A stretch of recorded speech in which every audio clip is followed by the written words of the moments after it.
Bapak, Ibu, dan saudara-saudari yang terkasih dalam Tuhan, memasuki bulan Kitab Suci Nasional tahun ini dalam situasi khusus masa pandemi ini yang belum juga berlalu, memang tidak terlalu mudah bagi kita untuk bersama-sama melakukan pendalaman terhadap Kitab Suci, bahan-bahan yang disiapkan untuk kita dalami pada tahun ini. Namun beruntung dalam situasi seperti ini kita hidup di tengah kemajuan yang dapat menolong kita untuk tetap dapat berinteraksi walaupun tidak harus bertatap muka pada saat kita harus menjaga jarak, dan dalam berbagai macam kegiatan harus memenuhi protokol kesehatan yang ditentukan untuk kita semua dalam berpartisipasi mencegah penyebaran COVID-19 ini atau memutus mata rantai penyebarannya.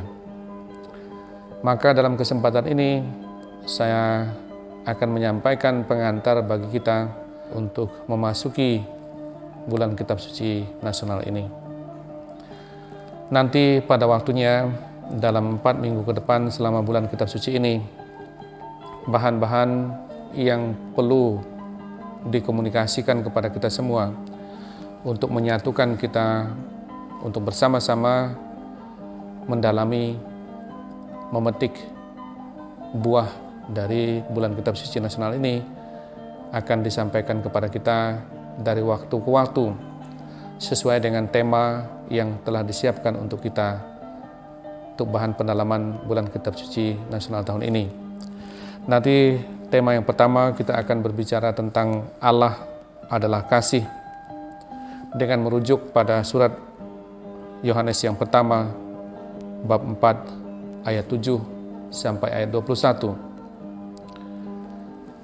Lalu kemudian kita akan memasuki tema yang kedua, Yesus adalah anak Allah, Raja Kerajaan Surga. Kita akan merujuk pada Injil Matius bab 25 ayat 31 sampai ayat yang ke-46. Lalu kemudian tema yang ketiga, orang berdosa namun dipercaya oleh Tuhan. Kita adalah orang-orang berdosa, tetapi rahmat keselamatan selalu ditawarkan kepada kita. Bahkan bukan hanya ditawarkan kepada kita, tetapi rahmat keselamatan Allah itu menempatkan kita untuk berbicara dan menjadi saksi tentang Allah yang menyelamatkan itu. Dan kita untuk tema yang ketiga itu berbicara tentang orang berdosa namun dipercaya oleh rahmat Tuhan. Kita akan merujuk kepada Injil Lukas bab 5 ayat 3 sampai ayat yang ke-11. Dan nanti tema yang terakhir,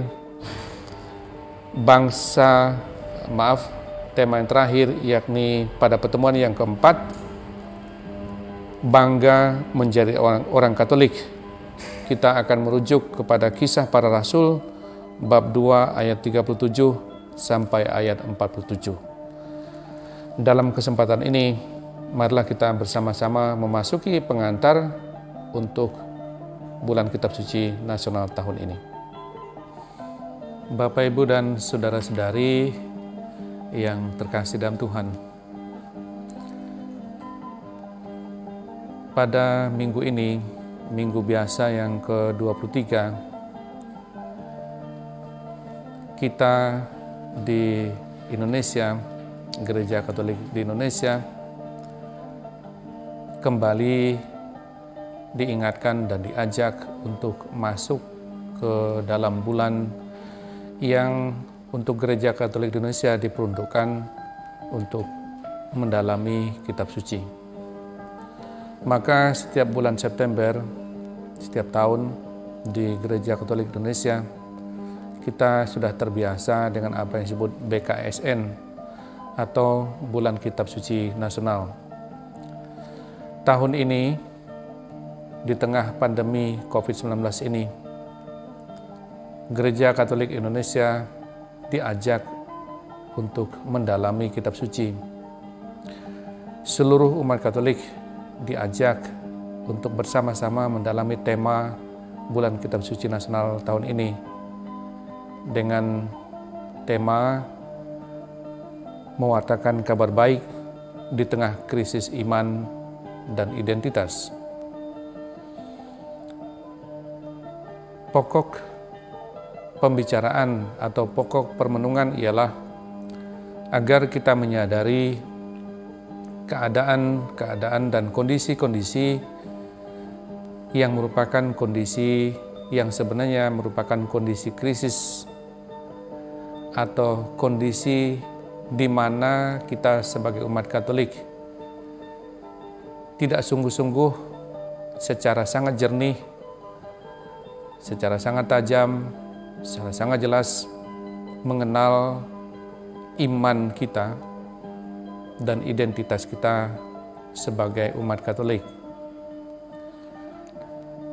Supaya kita mengerti tentang krisis ini, maka tema tahun ini mewartakan kabar baik di tengah krisis iman dan krisis identitas, mengajak kita untuk belajar dari krisis yang pernah ada dan tercatat dalam kitab suci, agar belajar dari krisis itu, kita juga kemudian belajar untuk keluar dari krisis itu, sebagaimana yang terjadi dalam kitab suci, baik dalam perjanjian lama maupun perjanjian baru, untuk kemudian sungguh-sungguh hidup dalam iman kita dengan kejelasan dan dalam identitas kita sebagai seorang Katolik, sebagai umat Katolik, juga dengan kejelasan.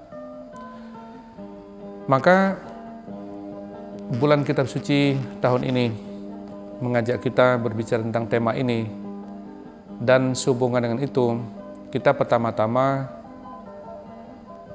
diajak untuk belajar mengenal kondisi krisis yang pernah ada, yang tercatat dalam kitab suci, dan belajar dari sumber penyebab dari krisis itu, lalu kemudian juga tahu bahwa walaupun telah jatuh ke dalam krisis, selalu terbuka bagi kita jalan untuk kembali mengenal iman kita, mengenal Allah dengan baik, dan menegaskan hidup kita yang diterangi oleh iman itu, dan identitas kita sebagai umat Katolik yang juga diterangi oleh iman kita sebagai umat Katolik. Maka baiklah saudara-saudari yang terkasih dalam Tuhan, kita belajar dari kitab suci. Pertama, kita belajar dari perjanjian lama. Pada tahun sekitar 933 sebelum Masehi, kerajaan Israel terpecah menjadi dua. Suku-suku yang ada di bagian utara tanah Palestina memisahkan diri dari kerajaan Salomo, kerajaan Israel yang satu di bawah pimpinan Salomo pada waktu itu, lalu mendirikan kerajaan baru di wilayah utara, di mana berhimpun 10 suku Israel, dan mereka menyebut kerajaan utara sebagai kerajaan Israel. Lalu kemudian dengan demikian maka di bagian selatan dengan ibu kota Yerusalem ada kerajaan induk yang semula dipimpin oleh Salomo, ada kerajaan induk yang disebut sebagai kerajaan Yehuda. Kenapa kerajaan ini terpecah? Yakni karena kerajaan ini terpengaruh oleh situasi di sekitar. Ada dua kerajaan besar pada waktu itu yang berpengaruh di kawasan itu, yakni kerajaan Asyur atau kerajaan Syria dan kerajaan Babilonia. Kerajaan Israel di utara kemudian mau menjadi kerajaan besar yang juga berpengaruh di kawasan itu seperti dua kerajaan besar yang sudah ada. Walaupun diperingatkan oleh para nabi, tetapi para pemimpinnya terus tergoda oleh dorongan untuk menjadi besar dan berpengaruh secara politik. Maka itulah yang kemudian menyebabkan kerajaan Israel yang telah memisahkan diri dari kerajaan Israel yang bersatu pada waktu itu dengan mendirikan kerajaan Israel di utara itu, sehingga meninggalkan suku-suku Yehuda di selatan yang disebut kemudian kerajaan Yehuda dengan ibu kota Yerusalem itu, terus untuk berusaha menjadi besar di kawasan itu, berusaha untuk mempengaruhi kerajaan-kerajaan kecil di sekitar untuk bersekutu melawan kerajaan besar yang ada pada waktu itu, terutama kerajaan Asyur atau kerajaan Syria.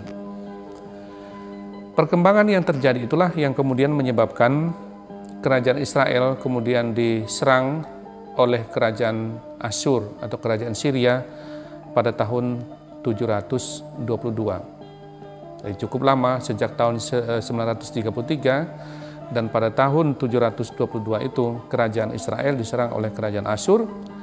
Kerajaan Israel ditaklukkan, lalu kemudian suku-suku Israel, para rajanya dan keluarganya serta rakyatnya ditawan dan dibuang ke Asyur.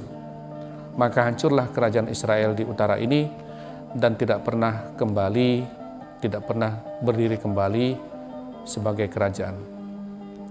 Setelah kerajaan Israel ini hancur, ditaklukkan oleh kerajaan Syria atau kerajaan Asyur, maka tinggallah kerajaan Yehuda dan dengan demikian juga berkuasa sampai ke wilayah utara, wilayah yang semula merupakan kerajaan Israel. Maka di tanah Palestina tinggal kerajaan Yehuda dengan ibu kota di Yerusalem. Pada waktu itu Nabi Yesaya sudah berbicara kepada kerajaan Yehuda, terutama Raja Yehuda, supaya mereka belajar dari kesalahan yang dilakukan oleh kerajaan Israel. Namun Raja Yehuda juga tergoda, terutama karena Raja Yehuda Yoyakim melihat ada perpecahan atau melihat ada ketegangan politik antara kerajaan Asyur dan kerajaan Babilonia pada waktu itu. Maka Raja Yehuda kemudian mau mengambil kesempatan untuk juga tampil sebagai kerajaan besar dengan diharapkan didukung oleh Mesir pada waktu itu, karena kekuasaan Mesir pada waktu termasuk wilayah Palestina, mempengaruhi wilayah sampai ke wilayah Palestina. Maka kemudian Raja Yoyakim berusaha untuk memberontak terhadap kerajaan Babel atau kerajaan Babilonia dengan mengharapkan dukungan dari Mesir. Namun apa yang dilakukan oleh Raja Yehuda dengan memberontak terhadap Babilonia dengan berharap dia akan bebas menjadi kerajaan yang besar dengan dukungan Mesir, ternyata gagal. Akibat pemberontakan terhadap kerajaan Babilonia itu, maka Raja Babilonia, yakni Raja Nebukadnezar, kemudian menyerang Yehuda. Setelah beberapa waktu mengepung Yehuda, maka kemudian kerajaan Yehuda ditaklukkan, Raja Yoyakim dibunuh, dan sebagian besar dari para pemimpin Yehuda ditawan ke Babilonia. Tinggal rakyat biasa di Yehuda. Keadaan ini kemudian dilihat sebagai kesempatan oleh anak dari Raja Yoyakim, yakni putranya Yoyakin. Dia kemudian tampil untuk memimpin Yehuda. Dan sekali lagi, Yoyakin, putra Yoyakim ini kemudian berusaha kembali untuk memberontak terhadap Babilonia. Akibat pemberontakan yang kedua ini, maka kembali Yerusalem dikepung dan diserang oleh Raja Babilonia, Nebukadnezar. Dan ketika Raja Yoyakin melihat situasi yang sulit ini, dia kemudian berpikir bahwa dia perlu menyelamatkan bangsa Israel, bangsa Yehuda, suku-suku Yehuda.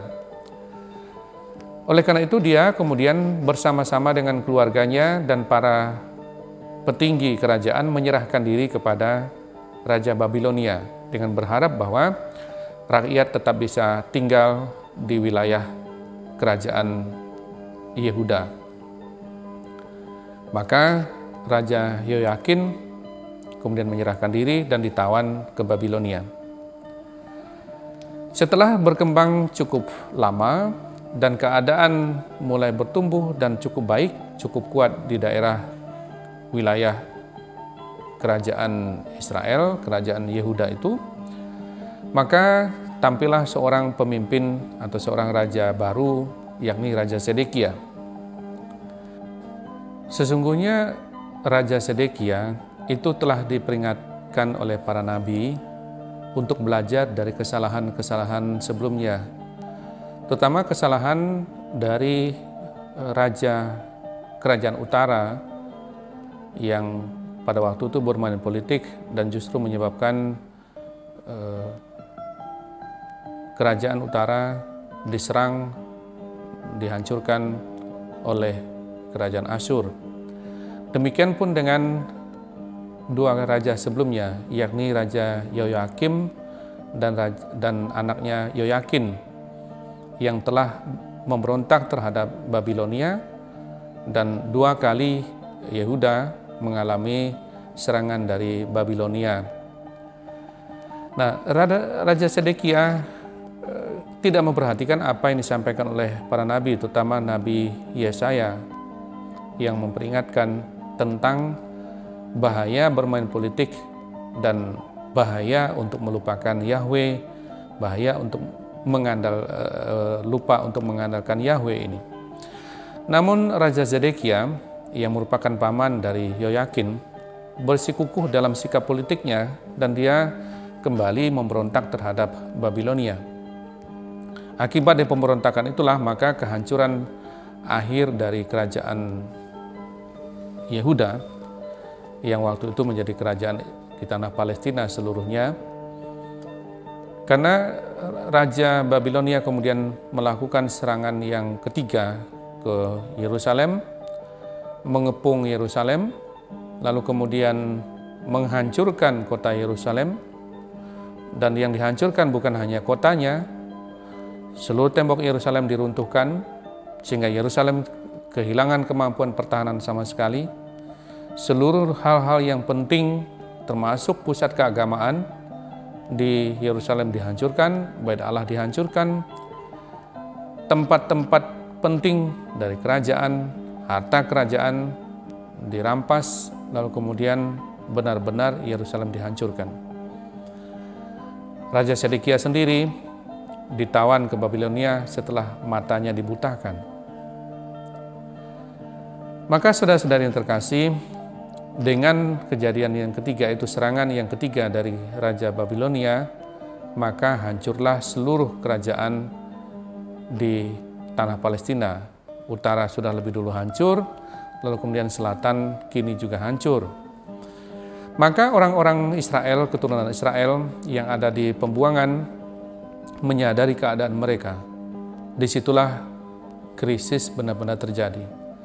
Mereka kehilangan identitas sebagai bangsa teristimewa, sebagai bangsa yang mewarisi janji sebagai bangsa pilihan Allah. Mereka juga kehilangan dasar-dasar dari praktek iman mereka, di mana sebelumnya tabut perjanjian dengan Allah yang menjadi pusat keagamaan mereka di Kenisah di Yerusalem juga hancur, dan mereka kehilangan pusat hidup iman mereka. Di tengah krisis itu, sesungguhnya bangsa yang ditawan di Babilonia itu, bangsa pilihan Allah ini yang mengalami krisis yang sungguh-sungguh. Mereka kehilangan kepercayaan diri, mereka kehilangan kesadaran tentang identitas mereka sebagai bangsa. Mereka menjadi bangsa yang merasa bahwa Allah mereka telah dikalahkan oleh dewa-dewi Babilonia. Namun di tengah bangsa yang mengalami keputusasaan dan krisis itu tampil juga nabi yang kemudian kita tahu bahwa itu Nabi Hezkiel yang dikenal dengan tulisannya yang kita sebut sebagai Deutero-Yesaya, memberikan semangat kepada bangsa itu, berbicara tentang Allah mereka, tentang Yahweh sebagai Allah yang setia, Allah yang dapat diandalkan, yang akan menolong mereka untuk keluar dari situasi sebagai orang-orang tawanan, dari setengah situasi bangsa yang terbuang untuk kembali ke tanah Israel. Dan memang kemudian bangsa itu dapat bangkit kembali, dan oleh pertolongan Raja Kores kemudian mereka kembali ke tanah Palestina dan membangun kembali bangsa mereka sebagai bangsa Israel, bangsa pilihan Allah, orang yang percaya kepada Yahweh, percaya kepada Allah di tanah yang dijanjikan kepada mereka. Saudara-saudari yang terkasih dalam Tuhan, begitulah situasi yang mempengaruhi kerajaan Israel, membuat mereka kemudian hanyut begitu saja dengan keadaan yang terjadi di sekitar, tergoda untuk perebutan kekuasaan, tergoda untuk perebutan pengaruh, lalu kemudian jatuh ke dalam kekalahan dan masuk ke dalam krisis yang membuat mereka kehilangan segala-galanya, termasuk kehilangan kemampuan mereka untuk meyakini tentang Allah yang berjanji untuk menjadi Allah mereka dan mereka menjadi umatnya. Itu yang dicatat dalam perjanjian lama. Bagaimana dengan perjanjian baru? Para murid Yesus, ketika Yesus tampil di Galilea, melihat dalam pribadi Yesus sosok janji akan Mesias yang Allah janjikan kepada bangsa Israel. Kondisi mereka adalah kondisi di dalam kekuasaan atau pengaruh Imperium Romanum atau kekuasaan Romawi. Mereka dijajah oleh bangsa Romawi. Mereka ingin membebaskan diri dari penjajahan bangsa Romawi. Mereka ingin menjadi bangsa yang merdeka. Mereka ingin menjadi bangsa yang setia kepada Yahweh, kepada Allah yang berjanji untuk mengutus Mesias, tampilnya Mesias di tengah-tengah mereka. Maka ketika Yesus tampil di Galilea dengan melakukan banyak mujizat, berbicara tentang kerajaan Allah yang mereka pikir adalah kerajaan Mesias seperti yang mereka bayangkan. Ketika Yesus melakukan mujizat, menyembuhkan orang sakit, mentahirkan orang kusta, membuka mata orang buta, membangkitkan orang mati, dan memberi makan orang dari roti, 5 roti dan 2 ikan. Mereka kemudian berharap bahwa ini adalah Mesias politik yang mereka harapkan. Para murid berbondong-bondong mengikuti Yesus. Dan ketika Yesus menuju ke Yerusalem bersama dengan murid-muridnya, ia memberitahukan kepada mereka bahwa ia akan ditangkap, akan dijatuhi hukuman mati, akan mati dan akan bangkit pada hari ketiga. Petrus dengan sangat keras menegur Yesus bahwa itu tidak akan terjadi. Kiranya Tuhan yang menjanjikan Mesias tidak akan membiarkan hal itu terjadi. Di bayangan Petrus, ia membayangkan Yesus adalah Mesias seperti yang ia pikirkan, pemimpin politik. Bagaimana kita mendengar ketika Yakobus dan Yohanes juga berbicara, minta untuk duduk dalam kerajaan yang akan dipimpin oleh Yesus sebagai Mesias. Dengan demikian, yang ada dalam pikiran, bayangan para murid Yesus dalam mengikutinya adalah pemimpin politik. Sementara Yesus berulang kali berbicara bahwa dia adalah anak manusia, dia adalah putra Allah, raja kerajaan Allah. Dan saudara-saudari terkasih, ketika Yesus kemudian ditangkap di Yerusalem, diadili dan jatuh hukuman mati, lalu disalibkan dan wafat di salib, para murid ini kemudian kocar-kacir. Mereka kemudian kehilangan seluruh idealisme mereka tentang Yesus ini. Kalau kita perhatikan dalam kitab suci, tidak ada satu murid Yesus pun yang berdiri bersama dengan Yesus sampai di kaki salib Yesus. Yang ada di situ adalah mereka, kalau toh ada murid Yesus, mereka lihat dari kejauhan. Yang ada dekat kaki salib Yesus adalah para wanita yang mengikuti Yesus dari Galilea. Para murid kehilangan, mereka jatuh ke dalam krisis. Kenapa? Karena mereka tidak memikirkan apa yang dipikirkan oleh Allah. Mereka tidak memikirkan, tidak mendengarkan apa yang dikatakan oleh Yesus kepada mereka, tetapi mereka hidup dari pikiran mereka sendiri. Sehingga ketika Yesus memenuhi tugas mesianisnya, tugas penyelamatannya, dengan mati di atas kayu salib, para murid justru mengalami kegoncangan dan krisis. Namun saudara-saudara yang terkasih, beruntung sekali bahwa para murid masih ada di sekitar Yerusalem. Paling jauh 2 orang murid yang pergi ke Emmaus yang menjauh dari Yerusalem. Ketika Yesus yang bangkit kemudian menampakkan diri kepada mereka, barulah mereka mengerti bahwa Yesus bukan Mesias seperti yang mereka pikirkan, tetapi Yesus adalah Putra Allah yang hidup, Tuhan Sang Juru Selamat, yang datang bukan untuk mengalahkan kekuasaan politik, tetapi mengalahkan dosa dan kematian kekal agar manusia dihidupkan, agar manusia hidup sebagai anak Allah dengan mendengarkan Allah, patuh kepada Allah, setia kepada Allah dalam kehidupan mereka.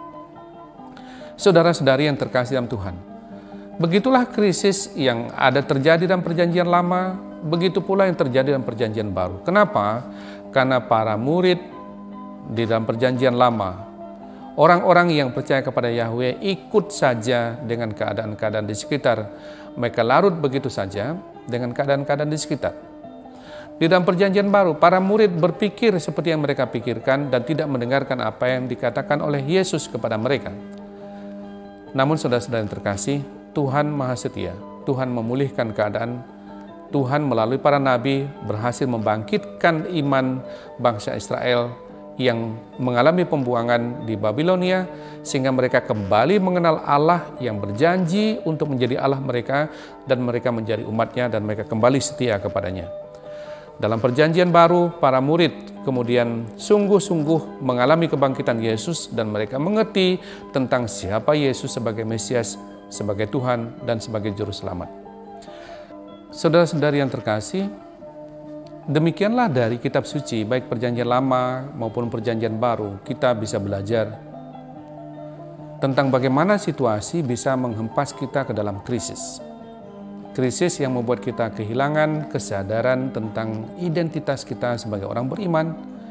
Dan yang kedua, krisis yang membuat kita kehilangan pegangan dari nilai-nilai iman kita. Di dalam dunia modern sekarang ini, kita sesungguhnya mengalami keadaan yang serupa, walaupun tidak sama. Ada 2 dimensi krisis yang bisa kita lihat dalam zaman ini, di dunia modern ini. Yang pertama adalah krisis kita sebagai orang beriman, sebagai orang Katolik di tengah-tengah dunia modern yang ditandai oleh kemajuan yang luar biasa dalam bidang ilmu pengetahuan dan teknologi. Dalam dirinya sendiri, ilmu pengetahuan dan teknologi itu baik, tetapi harus dipergunakan menurut prinsip-prinsip nilai yang datang dari kebaikan, yakni dari Tuhan sendiri. Kemajuan dalam bidang ilmu pengetahuan dan teknologi membuat segala sesuatu menjadi mudah. Itu baik, tetapi kita tetap perlu waspada. Kemajuan dalam bidang teknologi dan pengetahuan membuat segala sesuatu menjadi gampang, menjadi mudah, menjadi simpel, menjadi enak, menjadi menyenangkan. Nah, dalam situasi seperti itu, bila kemudian kita sekedar larut mengikuti saja apa yang mudah, apa yang gampang, apa yang enak, apa yang menyenangkan, maka perlahan-lahan kita kehilangan akar kesadaran kita untuk tidak sekedar mengikuti saja, tetapi hidup dari identitas kita sebagai orang Katolik yang beriman Katolik. Apa itu identitas? Identitas ialah kesadaran diri. Kesadaran diri yang kemudian mempengaruhi kita. Mempengaruhi kita dalam tingkah laku kita, dalam perbuatan kita, dalam sikap kita, dalam kata-kata kita.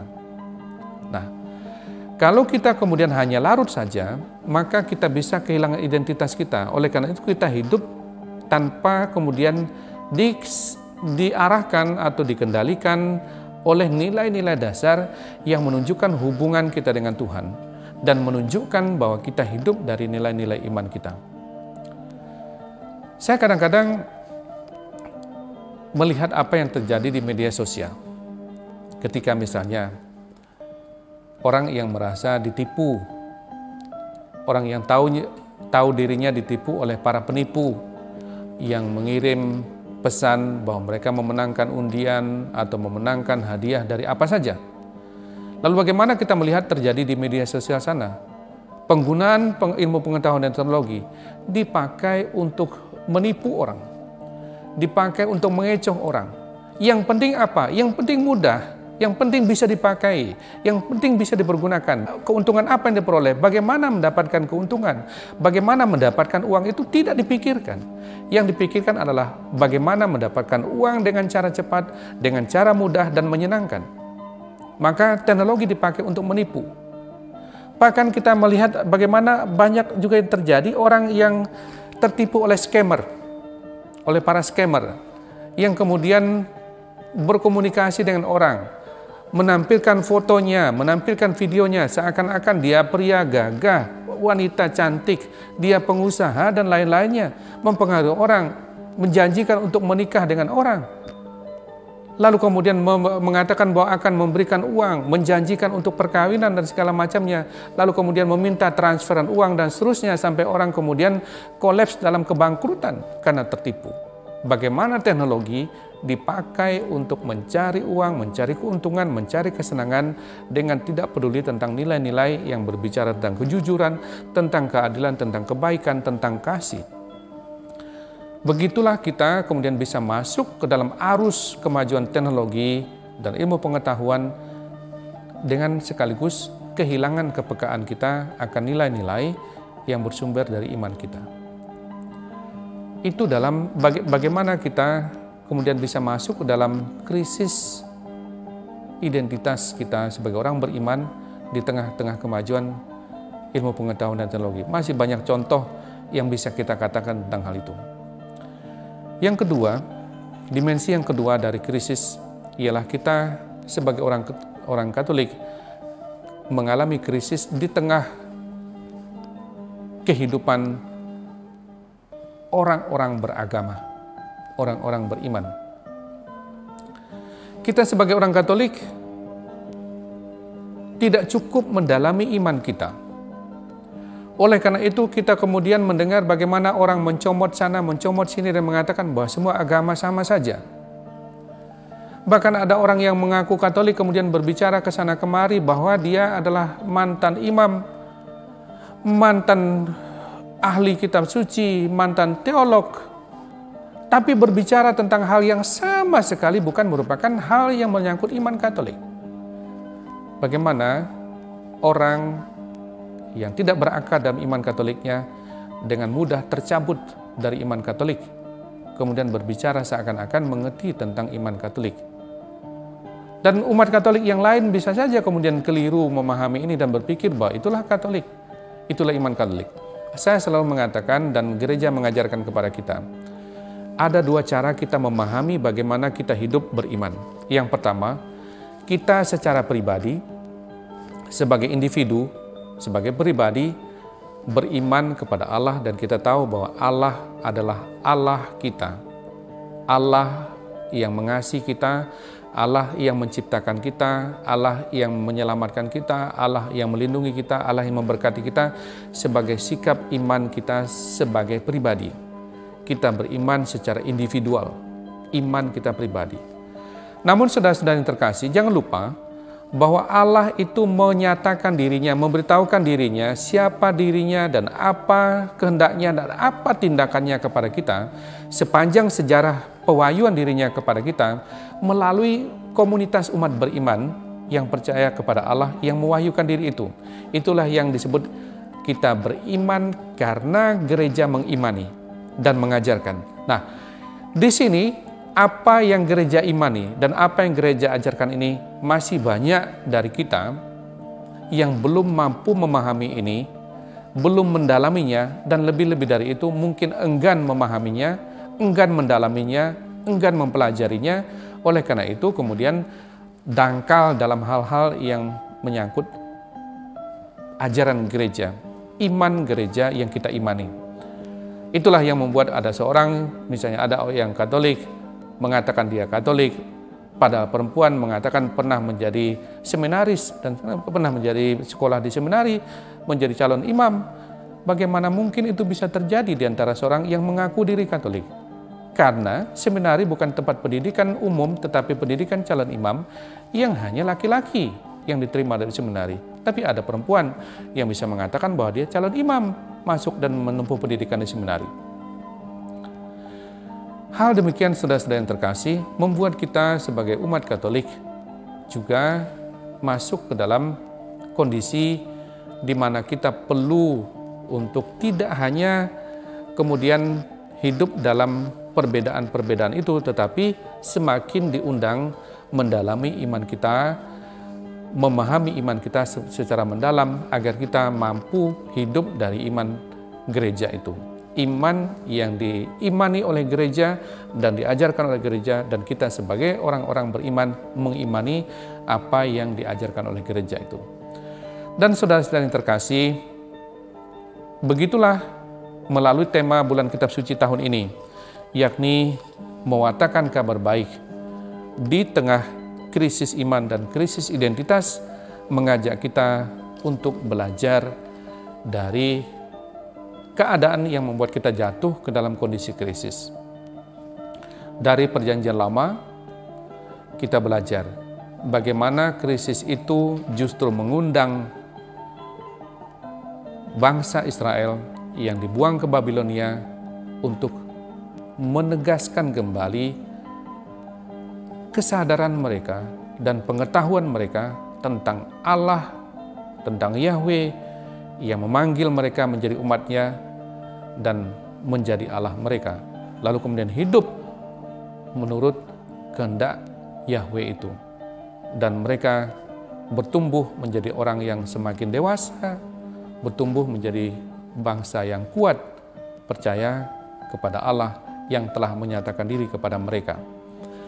Dan kita yang kemudian tahu bahwa kepenuhan dari janji Allah itu kepada kita, yakni dalam Sang Juru Selamat Tuhan kita Yesus Kristus, juga sekarang diajak di tengah situasi ini untuk tidak jatuh ke dalam krisis iman dan krisis identitas, melainkan menggunakan situasi yang seperti ini, situasi yang sulit ini, untuk justru semakin dalam memahami siapa Allah yang kita imani, siapa Allah yang memberitahukan dirinya kepada kita bahwa Ia mengasihi kita, dan siapa Allah itu yang mengasihi kita dan bertindak untuk menyelamatkan kita dalam diri Tuhan kita Yesus Kristus, dan siapa Allah itu yang memberikan perintah kepada kita untuk hidup dalam saling mengasihi dan hidup sebagai orang-orang yang hidup di dalam Allah supaya menghasilkan buah-buah yang baik. Seperti yang Yesus katakan, "Akulah pokok anggur, kamulah rantingnya. Barang siapa tinggal dalam aku, dia akan menghasilkan buah yang banyak, menghasilkan buah yang berlimpah." Maka dengan demikian, saudara-saudara yang terkasih, belajar dari Kitab Suci, Perjanjian Lama dan Perjanjian Baru, dalam bulan Kitab Suci tahun ini kita diajak untuk mendalami Kitab Suci, agar kita belajar dari pengalaman krisis itu. Dan kita yang sesungguhnya bisa jatuh ke dalam krisis identitas dan krisis iman kita sebagai orang Katolik, justru sadar tentang keadaan ini dan belajar untuk justru dalam situasi yang seperti ini semakin peka dan semakin tahu bagaimana kita mempelajari, belajar tentang iman kita dan menghayati tentang iman kita. Karena sesungguhnya adalah identitas kita sebagai Katolik dan kesadaran kita akan identitas kita sebagai orang Katolik dan beriman Katolik mesti menolong kita untuk kemudian hidup dari kesadaran itu. Belajar dari Kitab Suci, dan menegaskan kesadaran kita tentang identitas kita sebagai orang Katolik dan beriman Katolik untuk hidup, bersikap, bertindak, dan berbicara dari iman Katolik itu. Dan itulah tandanya bahwa kita hidup di dalam Tuhan. Kita hidup dalam rahmat keselamatan, kita hidup dalam kesetiaan kepada Tuhan. Saudara-saudara yang terkasih, selamat memasuki bulan Kitab Suci. Mari kita menggunakan bulan Kitab Suci ini sungguh-sungguh untuk mendalami pengalaman-pengalaman iman dari Kitab Suci, agar kita mampu untuk mewartakan kabar baik di tengah krisis iman dan krisis identitas. Justru dengan pendalaman Kitab Suci ini, kita mau mengatakan bahwa dalam situasi yang bisa menjatuhkan kita, menjerembabkan kita ke dalam krisis, kita justru semakin teguh dalam iman kita, semakin tegas mampu hidup dari kesadaran iman kita dan pengetahuan iman kita akan misteri Allah yang menyatakan siapa dirinya kepada kita, apa kehendaknya kepada kita, dan apa tindakannya yang telah dilakukan untuk menyelamatkan kita dalam diri Tuhan kita Yesus Kristus. Selamat memasuki bulan Kitab Suci Nasional. Tuhan memberkati.